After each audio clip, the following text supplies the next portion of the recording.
Assalamualaikum warahmatullahi wabarakatuh. Salam sejahtera untuk kita semua. Shalom, Om Swastiastu, Namo Buddhaya, salam kebajikan. Perkenalkan, nama saya Arman Faiz, ditemani dua rekan saya, Matan dan juga Faiz. Kami dari kelompok 9, di sini kami akan menyampaikan kesimpulan dari observasi yang telah kami lakukan pada Lotte Mart di Festival Citylink Bandung. Video kali ini, presentasi kali ini, kami dedikasikan untuk mata kuliah manajemen retail untuk memenuhi tugas besar kami. Oke, Faiz, boleh di next. Untuk sejarah berdirinya Lotte Mart akan disampaikan oleh Faiz. Kepada Faiz, saya persilakan. Oke, terima kasih Ramdan. Untuk sejarah berdirinya Lotte Mart, pertama didirikan pada tanggal 19 Oktober 1989 dengan nama PT Karahab Unggul.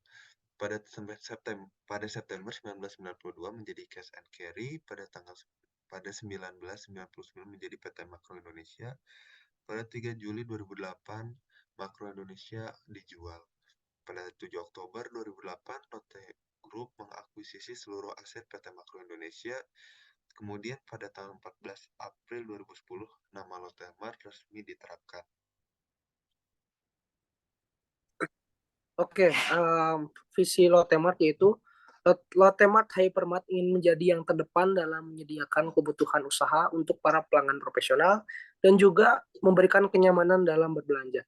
Nah, jadi di sini Lotte Mart itu selain supermarket atau retail pada umumnya, Lotte Mart juga mempunyai side bisnisnya atau bisnis di sisi lain yaitu Lotte Grosir yang menyediakan kebutuhan untuk para pelaku usaha juga.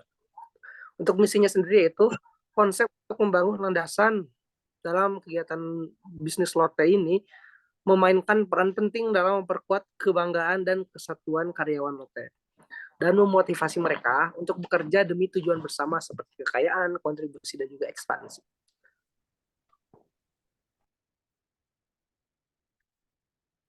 Untuk kesimpulan dari bab 1 akan disampaikan oleh Faiz. Pada Faiz, saya persilakan. Oke, pada kesimpulan bab 1 ini, di poin pertama, logo baru dari Lotte Mart dapat dibaca sebagai huruf L, V, atau C, yang merupakan singkatan dari Lifetime Value Creator. Titik berarti awal hidup pelanggan, sedangkan garis berarti jalur di mana akan berjalan bersama Lotte. Belah ketupat bundar yang membungkus simbol dimodelkan dari bentuk dasar Lotte World Tower. L sederhana mempresentasikan kerendahan hati, dinamis, dan orisinalitas Lotte. Pada poin kedua, Lotte Mart merupakan hypermart yang menjual berbagai jenis produk secara eceran maupun satuan yang diperuntukkan untuk ekonomi kelas menengah sampai menengah atas, sehingga Lotte Mart termasuk ke dalam bisnis retail store base.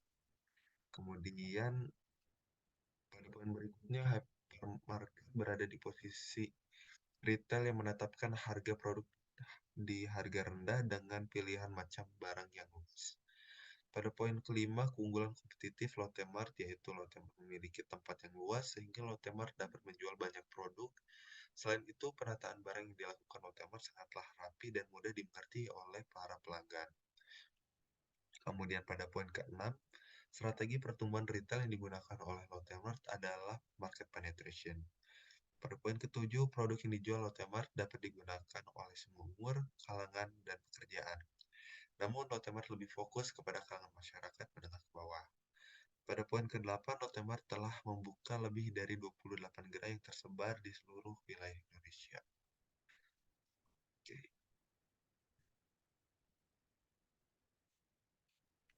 Oke, untuk poin-poin penting atau kesimpulan dari bab 2 yang pertama adalah Lotte Mart ini termasuk jenis retail dengan tipe lokasi yang direncanakan atau planned shopping center.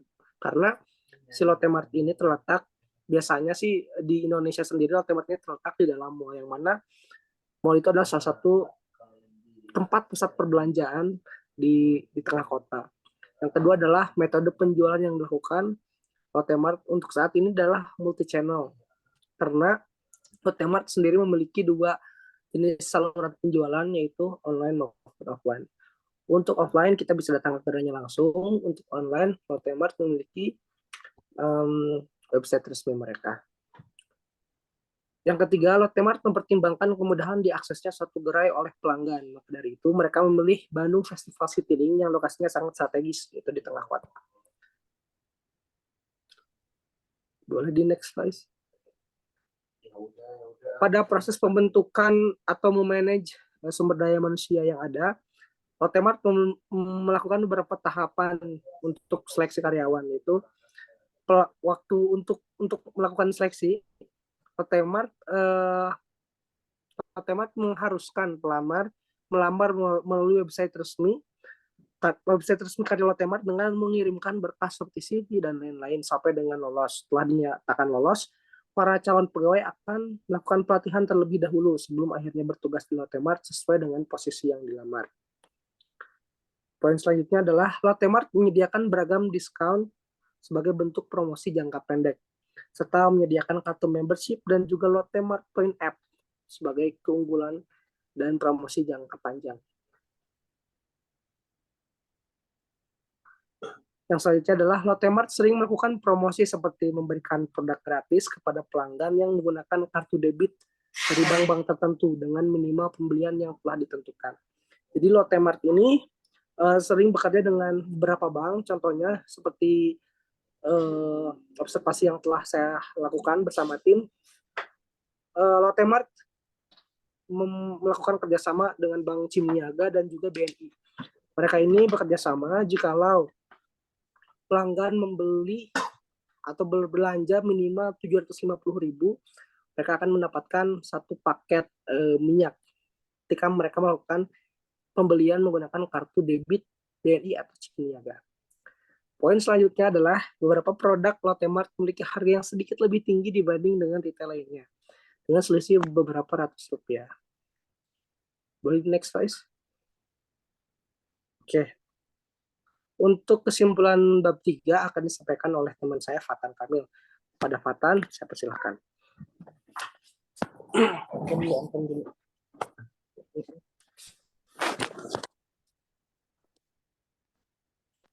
Baik, terima kasih Ramdan. Kesimpulan bab 3. Yang pertama, Lotte Mart menargetkan penjualannya kepada masyarakat menengah ke atas karena dari segi harganya termasuk mahal dan juga menyediakan produk-produk impor. Yang terakhir, Lotte Mart menempatkan dan menyusun produknya dengan baik. Penempatannya sesuai dengan tema produknya agar lebih menyatu dengan produk tersebut. Pencahayaan di sana cukup terang, walau polos, tidak ada warna lain, dan aromanya kadang berubah sesuai sektor produknya. Contoh, jika Anda perhati bagian ikan-ikannya, maka aromanya akan amis.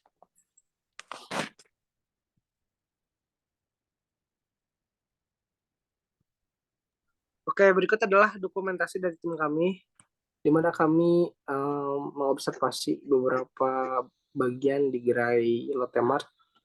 Kami mengobservasi di bagian pakaian, bagian makanan, bahan mentah untuk makanan, dan juga makanan kemasan.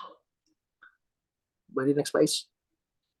Mungkin saran yang bisa kami tawarkan pada pihak Lotte Mart mungkin untuk menyesuaikan kembali harga yang ditetapkan, karena Lotte Mart sendiri memiliki harga yang sedikit lebih tinggi untuk beberapa produk dibanding dengan retail lainnya. Walaupun di sisi lain Lotte Mart memiliki jenis produk yang sangat beragam, bahkan lebih beragam dibanding retail-retail yang lain. Jadi kami rasa Lotte Mart adalah salah satu hypermarket terbaik yang ada di Indonesia.